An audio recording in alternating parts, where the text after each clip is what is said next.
The most distressing thing that can happen to a prophet is to be proved wrong. The next most distressing thing is to be proved right. The vast majority of human beings dislike and even actually dread all notions with which they are not familiar. Hence it comes about that at their first appearance innovators have generally been persecuted, and always derided as fools and madmen. There is something curiously boring about somebody else's happiness.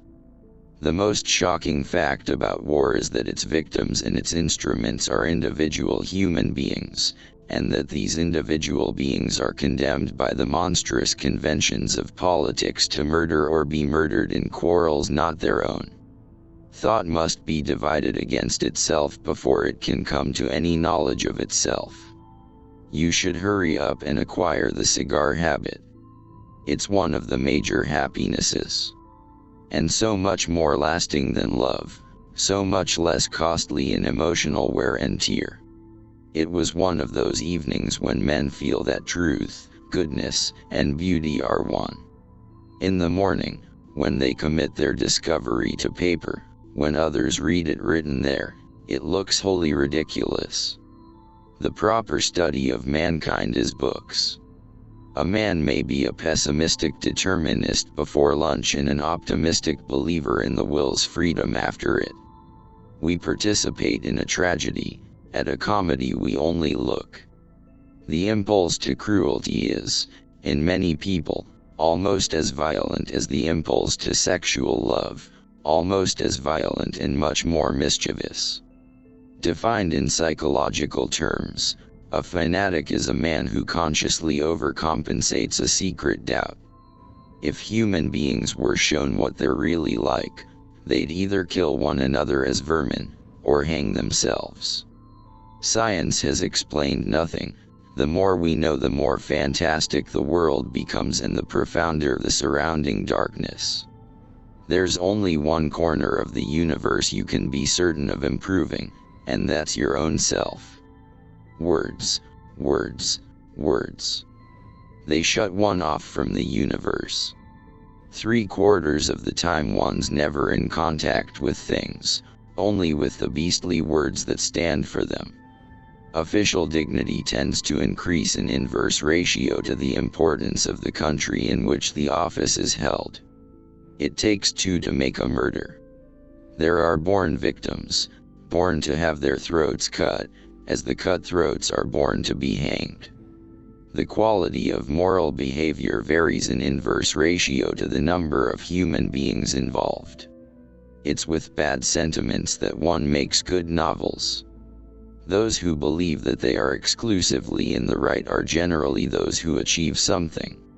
Specialized meaninglessness has come to be regarded, in certain circles, as a kind of hallmark of true science. Your true traveler finds boredom rather agreeable than painful. It is the symbol of his liberty, his excessive freedom. He accepts his boredom, when it comes, not merely philosophically, but almost with pleasure. Happiness is a hard master, particularly other people's happiness. What with making their way and enjoying what they have won, heroes have no time to think. But the sons of heroes, they have all the necessary leisure. What we feel and think and are is to a great extent determined by the state of our ductless glands and viscera. The finest works of art are precious, among other reasons, because they make it possible for us to know, if only imperfectly and for a little while, what it actually feels like to think subtly and feel nobly. Writers write to influence their readers, their preachers, their auditors, but always, at bottom, to be more themselves. Proverbs are always platitudes until you have personally experienced the truth of them. Habit converts luxurious enjoyments into dull and daily necessities. From their experience or from the recorded experience of others, history, men learn only what their passions and their metaphysical prejudices allow them to learn. Man is an intelligence in servitude to his organs. That all men are equal is a proposition to which, at ordinary times, no sane human being has ever given his assent. Orthodoxy is the diehard of the world of thought.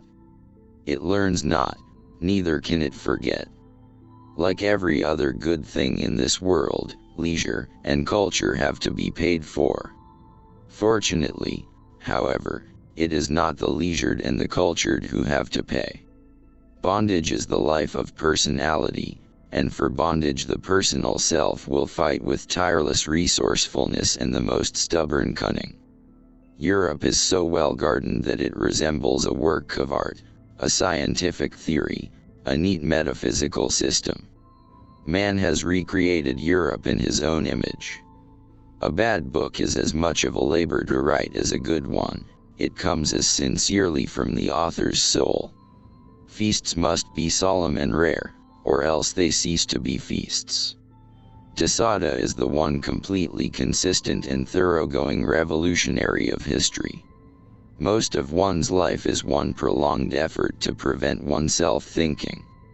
Amour is the one human activity of any importance in which laughter and pleasure preponderate, if ever so slightly, over misery and pain.